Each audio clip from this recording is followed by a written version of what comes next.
مولانا صاحب یہ عرض ہے کہ کچھ دن پہلے اویس قادری صاحب انہوں نے اپنے بیٹوں کا نکاح کیا تو کچھ لوگوں نے طعن و تشنیع کا نشانہ بنایا اور حضور کی سنتوں کا بھی مذاق اڑاتے رہے. اس بارے میں فرمائیں. اللہ اکبر. دیکھیں دو تین پہلو ہیں اس بات کے، ذرا سمجھیے گا تھوڑا سا. پہلی بات تو یہ ہے کہ نکاح حضور کی سنت ہے، ٹھیک ہے جی. سال کے کسی لحظے کے اندر بھی، کسی منٹ اور سیکنڈ میں بھی اس کو کسی نے بھی ناجائز و حرام نہیں دیکھا. سمجھ آ گئی میری بات؟ دراصل ہمارے معاشرے نے اس کو ایک عیب بنایا ہوا ہے. وہ اس لیے کہ جب شادی کا نام آتا ہے نا تو سارے ڈھول ڈھمکے باقی تماشے ہمارے ذہن میں آ جاتے ہیں، تو لوگ یہ سمجھتے ہیں کہ شاید شادی کا یہ مطلب ہے. میں نے کہا نہیں، جو مذہبی بندہ ہوتا ہے نا وہ عام دنوں میں بھی جب نکاح کرے تو آپ کو یہ پتا ہے وہ ان چیزوں سے بچتا ہے. تو اگر کوئی محرم میں کرے وہ تو اور بچے گا. اور یہ یاد رکھ لیں محرم میں نکاح کرنا منع بھی نہیں ہے. نکاح کی بات کریں، جو آپ کے ذہنوں میں شادی ہے اس کی بات نہ کریں، نکاح کی. اور دوسری بات یہ بڑے غور سے سنیے گا. یہ تو جب حقائق کھلیں گے تو آپ کو پتا چلے گا. الحاج اویس رضا قادری، اس کو میں صرف ایک نعت خان نہیں مانتا، میں اس کو ایک عظیم نعت خان کے ساتھ ایک عظیم عالم دین اور ایک ولی بھی مانتا ہوں. یہ یاد رکھ لیں، میں اپنی محبت کا اظہار کر رہا ہوں اور بالکل میں بڑا سوچ سمجھ کے بول رہا ہوں. یہ جو آج شور مچانے والے بچے ہیں نا چبورے، یہ اس وقت تک پیدا بھی نہیں ہوئے تھے جب اس بندے نے اعلیٰ حضرت کے کلام سے نجمیوں اور رازیوں کے سینوں کو چھلنی کر کے رکھا ہوا. اویس رضا قادری یہ کسی ناسمجھ بچے کا نام نہیں ہے، یہ کسی اس مولوی اور پیر کا نام نہیں ہے جو محرم میں ہمارے سٹیجوں پہ آ جاتا ہے اور کبھی رازیوں کے سٹیجوں پہ چلا جاتا ہے اور کبھی وہ جناب ایران کی بولی بولتا ہے. اویس رضا قادری اس بندے کا نام ہے جو اعلیٰ حضرت کی بولی بولتا ہے. سنا اس بات کو. میں بات نہیں کرنا چاہتا تھا لیکن بار بار پرچیاں آ رہی ہیں تو میں آپ کو بتا دوں.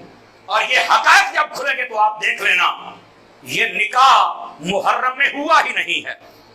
یہ بھی سن لینا. یہ جب حقائق آئیں گے تو آپ دیکھ لینا. اور اگر ہو بھی جائے تو جائز ہے، کیونکہ اویس رضا قادری صاحب کو نہیں پتا تھا کہ اگر میں نکاح اس مہینے میں کروں گا تو یہ جتنی لوبڑیاں ہیں، یہ جو ایران کے چرنوں میں چرنے والیاں، یہ ساری بھونکے بھی پتا انہیں بھی تھا. لیکن یہ جو معاملہ کھلے گا تو آپ کو پتا چلے گا اویس رضا قادری یہ کسی ناسمجھ بچے کا نام نہیں ہے. سمجھ آ رہی ہے؟ اور یار حقائق پوچھا تو کرو نا، پوچھا تو کرو یہ ہوا کیا ہے. پوچھا ہے نہیں، اور جس کا جی چاہتا ہے وہ سپیکر کے آگے بک بک شروع کر دیتا ہے. میں آپ کو کہتا ہوں تھوڑی دیر انتظار کرو، یہ بلی تھیلے سے باہر آ جائے گی. آپ پریشان نہ ہوں، آپ کو پتا چل جائے گا. گرامی قدر حضرات، دوسری بات، اگر یہ بھی ہو کہ نکاح میں محرم میں کیا ہے تو پھر بھی کیا آپ یہ سمجھتے ہیں کہ اویس رضا قادری وہ آقا صلی اللہ علیہ وسلم کی اہل بیت کا معاذ اللہ بغضی ہے یا گستاخ ہے یا صحابہ کا ہے؟ یہ ہو ہی نہیں سکتا. میں آپ کو ذمہ داری سے کہہ رہا ہوں وہ نبی پاک کی آل کا بھی سچا عاشق ہے، نبی کے اصحاب کا بھی سچا عاشق ہے. اگر یہ نکاح محرم میں ہوا بھی ہو تو پھر بھی اس نے جو انتخاب کیا ذرا دیکھو تو صحیح. نہ یار نماز بھی باجماعت ہے اور ساری محفل میں ذکر حسین ہوتا رہا ہے، ذکر اہل بیت ہوا. اس نے اپنی ہر چیز اہل بیت کی کھوچی میں ڈال دی ہے، اہل بیت کے کھاتے میں ڈال دی ہے. اور لوگ پھر بھی راضی ہو رہے، کہتے ہیں جیسے ہم اہل بیت کا ذکر تھے ویسے تم کرو. میں نے کہا ویسے نہیں ہوگا، کیونکہ تم تو ایران کے یتیم خانوں میں پڑھنے والے ہو، یہ تو اعلیٰ حضرت کے مے خانے سے جام پینے والا ہے. یہ تمہارے ساتھ بیٹھ کر ایسی بات نہیں کر سکتا. اور سنا یہ حقائق جب آئیں گے تو میری بات کو آپ سنیں گے کہ یار مولانا نے صحیح کہا تھا. ہاں یہ میں بتا دوں بسا اوقات بندے کا جی نہیں چاہتا ہوتا کہ میں یہ کام ان دنوں میں کروں، اگرچہ جائز ہو، لیکن اس میں کوئی نہ کوئی دیکھا، پوچھو تو صحیح اویس بھائی مسئلہ کیا بنا کہ لوگ کہتے ہیں ولیمہ کیا، چلو ہو سکتا ہے نکاح پہلے ہوا ہو، تو ولیمہ کیوں کیا؟ یار کوئی مجبوری پوچھ لینی چاہیے کسی سے۔ میں آپ کو بتاتا ہوں، میرا ایک دوست تھا، پچھلے سال کی بات ہے، اس کی عزیز داری تھی کراچی میں، وہ رہتا تھا فیصل آباد میں، اس کی بڑھیا اماں تھی، اس کی زوجہ اچانک اٹیک ہوا، فوت ہو گئی۔ وہ مجھے کہنے لگا مولانا اب یہ 3 محرم کا دن ہے، ٹھیک ہے، لیکن اب میں کروں کیا؟ میرے چھوٹے بچے بھی ہیں، عزیز داری میری ادھر کی ہے، اور یہاں میرا کوئی رشتہ دار نہیں ہے، میرے چھوٹے بچے ان کو کون سنبھالے؟ میری ماں اتنی بیمار ہے، واش روم تک عورت لے جا سکتی ہے، باقی سارے معاملات میں نہیں کر سکتا، میں کیا کروں؟ آپ بتائیے، میں اسے یہ کہتا کہ 2 مہینے ٹھہر جا؟ اس نے کہا ہمارے پاس رشتہ داروں نے یہ کہا ہے کہ ہم بچی کا نکاح تیرے ساتھ کر دیتے ہیں، لیکن کچھ لوگ کہتے ہیں محرم میں نکاح حرام ہے۔ میں نے کہا میں تجھے گارنٹی دیتا ہوں، اعلیٰ حضرت نے بھی لکھا ہے محرم میں نکاح حرام نہیں ہے، یاد رکھ لو نکاح حرام نہیں ہے، لیکن یار کسی کی مجبوری دیکھا کرو۔ اب اس کی مجبوری اس کو میں نے بتایا، اس نے نکاح کر لیا۔ میں نے کہا بیٹا یہ مسئلہ ہے، میں گارنٹی دیتا ہوں نکاح بالکل جائز ہے، باقی یہ جو تماشے ہیں یہ تو باقی 12 مہینوں میں جائز نہیں تو محرم میں جائز کیسے ہو جائیں گے؟ سمجھ آ رہی میری بات کی؟ تو ایسی کوئی مجبوری ہو سکتی ہے۔ کسی نے پوچھا ہے الحاج اویس رضا قادری صاحب سے، تو بک بک کرنے کی لوگوں کو کس نے اجازت دے دی ہے؟ میں بڑے نہایت دکھ سے کہہ رہا ہوں اس شخص کے بارے میں جس نے پنڈی میں بیٹھ کر بڑی منافقانہ اور عیارانہ بازاری زبان استعمال کرتے ہوئے الحاج اویس رضا کی بیٹی کے بارے میں بھی ایسے کلمات بولے ہیں۔ میں کہتا ہوں اویس رضا قادری سے میرا کوئی اتنا لمبا چوڑا تعلق نہیں، اتنا لمبا چوڑا اس لیے کہا ہے کہ بس جب طالب علم تھے تب سے ان کو سنتے ہیں اور ان کی محبت ہمارے دل میں ہے۔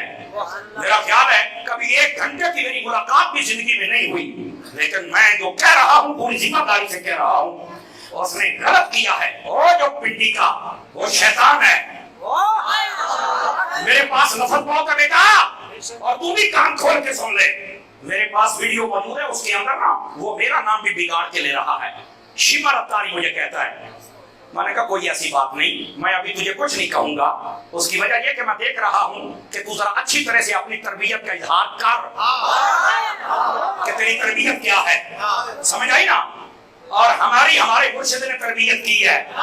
میں کہ پترا میرے کو ایک دے لفظ نے ماں تیریاں دھومے کاٹ کے رکھ لے، تو یاد رکھے ہو یا کیجئے، لیکن یہ سن لو مولانا صاحب، سن لو تم نے یہ بہت بڑی بے غیرتی کی ہے۔ تم نے اویس قادری کی بیٹی کے بارے میں یہ کہا کہ کیا وہ بھاگ رہی تھی؟ ہم اس تیرے جملے اور تیرے رویے پر لعنت بھیجتے ہیں، تجھے شرم آنی چاہیے۔ سجائی پر بیٹھنے والا بندہ اتنا بڑا بے غیرت ہو سکتا ہے، ہم نے سوچا بھی نہیں تھا۔ ہمیں پتہ ہے کہ تو ہر 6 ماہ کے بعد علماء اہل سنت کو کاٹتا ہے، اور اب تو گھر تک پہنچ آیا ہے۔ سن لے، تو نے اویس قادری کی بیٹی کو کچھ نہیں کہا، ایسے سمجھ کہ تو نے ہماری بیٹی کو کچھ کہا ہے۔ آپ کو پتہ ہے الحاج اویس رضا قادری کے بیٹے اور بیٹیاں یہ صرف شناخان ہی نہیں، عالم بھی ہے اور عالمہ بھی ہے۔ تو آج یہ باتیں کر رہا ہے، حالانکہ شریعت میں اس کی اجازت ہے، اور حقائق جب سنیں گے تو پھر تجھے پتا چلے گا۔ مولانا تجھے حیا کرنا چاہیے۔ یہ لفظ بھی میں مولانا کا استعمال کر رہا ہوں، ابھی کچھ رعایت ہے۔ مولوی صاحب میرا یہ مشورہ ہے، معافی مانگو الحاج اویس قادری سے، یہ شرم نہیں آتی؟ اور پھر حوالے دیتے ہو کہ ایک مفتی نے کہا ہے، اس مفتی کا بھی ہم پتہ لگا لیتے ہیں کہ اس کی اوقات کیا ہے۔ سمجھ آئی نا؟ تمہاری تو سامنے آ گئی نا۔ یار مجھے ایک بات بتا بھائی، اتنا تجھے درد ہوا ہے، تو بتا حضرت عمر کی گستاخی ہوئی ہے پچھلے دنوں سکھر کے اندر، تیرا کلپ نہیں ہم نے دیکھا، صدیق اکبر کو لوگ بھونک رہے ہیں، مولوی تجھے درد نہیں ہوئی؟ یہاں پر علماء اہل سنت کا بکا جا رہا ہے، تو نے کبھی یہ بات نہیں کی، اور تیری یہ گندی عادت ہے، کبھی تو علامہ پیر ریاض قادری صاحب کو کاٹتا ہے، کبھی علامہ ڈاکٹر اشرف اسد جلانی صاحب کو کاٹتا ہے، کبھی مفتی منیب الرحمان صاحب کو کاٹتا ہے، کبھی تو جناب غفران سیالوی صاحب کو کاٹتا ہے، کبھی تو سمر اتاری صاحب کو کاٹتا ہے۔ تجھے خیر تو ہے؟ وہ تیری زبان سے علماء اہل سنت کے خلاف ہے، اور جو بھی مسلک رضا کا نام لیتا تو کاٹنا شروع کر دیتا ہے. اب نا کھانوں کی طرف تو آ گیا ہے. خدا کا خوف کر, اپنے رویے پر غور کر. عوام اہل سنت آپ جو کلپ جاری کیا ہے نا, اب دے جواب اس کا. تو کیا یہ سمجھتا ہے کہ یہ محبت اہل بیت ہے؟ یہ محبت اہل بیت نہیں ہے ظالم, تجھے کسی نے بتایا ہی نہیں ہے. یہ محبت اہل بیت نہیں ہے.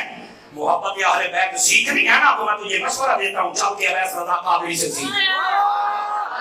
تو نے اس کی بیٹی پہ حملہ کیا, اور میں تمام علماء سے اور تمام عوام اہل سنت سے اپیل کرتا ہوں, اس کمینے مولوی کو کہا جائے گھروں تک نہ پہنچ, ورنہ کہ تجھے کام مہنگا پڑے گا. معذرت کر. کیوں بھائی آپ ساتھ ہیں جتنے ہیں, معذرت کر اس کام سے.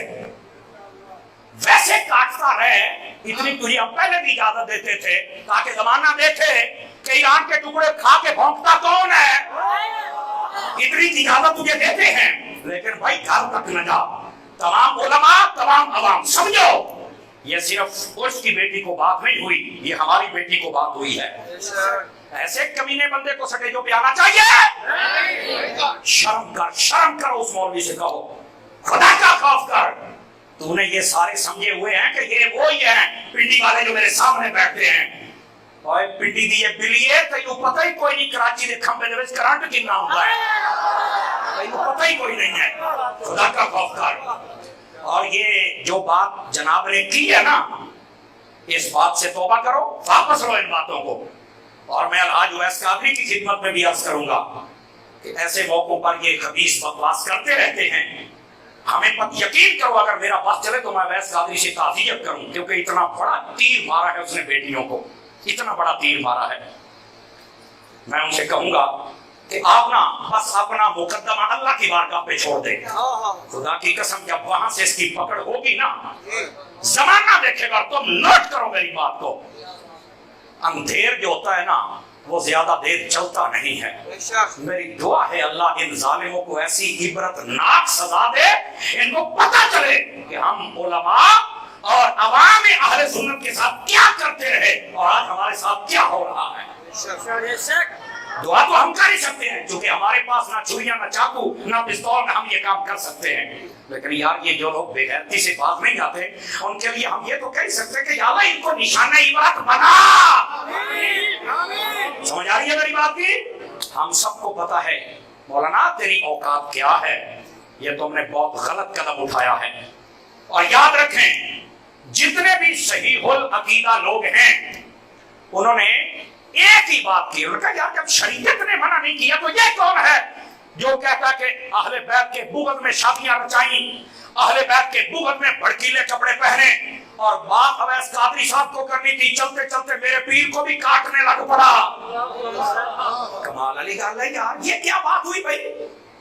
بات کس کی ہوتی ہے؟ چل پیچھے کے پیچھے چلتا ہے, جبکہ بات اس کی بھی ٹھیک ہے. سمجھ آ رہی میری بات کی؟ ایسے بے ضمیر لوگوں سے اپنے آپ کو دور رکھیے, ان کو دور کیجیے اور ان کو سمجھائیے. تو ہم نے یہ جو حرکت کی ہے یہ بہت گندی حرکت کی ہے. اور یاد رکھ لو بیٹا, یہ جو بنیاد تم باندھنے لگے ہو نا, یہ بنیاد تمہیں بہت نقصان دے گی. میری بات آپ یاد رکھ لو. سمجھ آ رہی ہے؟ اور یاد رکھیں یہاں پر میں ایک اشارہ دے دیتا ہوں. ایک دیوبندی مولوی ہے ساجد دیوبندی, میں زیادہ کھول کے بات نہیں کرتا, اس نے لکھا ہے اپنی کتاب میں کہ اس کی ولادت کیسے ہوئی ہے. انواع پڑھ کے سنا اس نے کیسے لکھا ہے. اپنی اوقات میں رہو. مجھے کئی لوگ کہتے ہیں کہ یہ بتایا کرو. میں نے کہا نہیں, ہمارے گھر کی یہ تربیت نہیں ہے, چونکہ ہمارے پاس گھر والوں نے شعور دیا ہے, اور ان کے پاس شعور کی عین نکالو, شور ہے شعور نہیں ہے. کچھ خدا کا خوف کرو یار, کچھ خدا کا خوف کرو. اہل سنت کے ساتھ جو تم نے ظلم کیا ہے, اب تمہاری دکانداری زیادہ چلنے والی نہیں ہے. ہاں زیادہ سے زیادہ اگر اختلاف کرنا تھا تو یہ کہہ سکتے ہیں کہ یار ان دنوں میں نکاح نہ رکھتے, تھوڑے دن آگے کر, یہ زیادہ سے زیادہ. اور میں نے کہا یہ بھی جب بات کھلے گی تو پتا چلے گا یہ سب کچھ پہلے تھا. یہ محرم کے اندر تو صرف انہوں نے محفل رکھی ہے جس کو اپنی ولیمے کے ساتھ منسوخ کیا, اور تم نے شور مچانا شروع کر دیا. کام تو سارا پہلے ہوا تھا. سمجھ آ رہی ہے میری بات کی؟ تو دوستان گرامی ایسے لوگوں کو چاہیے خدا را اہل سنت کے اوپر مہربانی کریں, ورنہ یاد رکھو اللہ کی جب پکڑ میں آؤ گے نا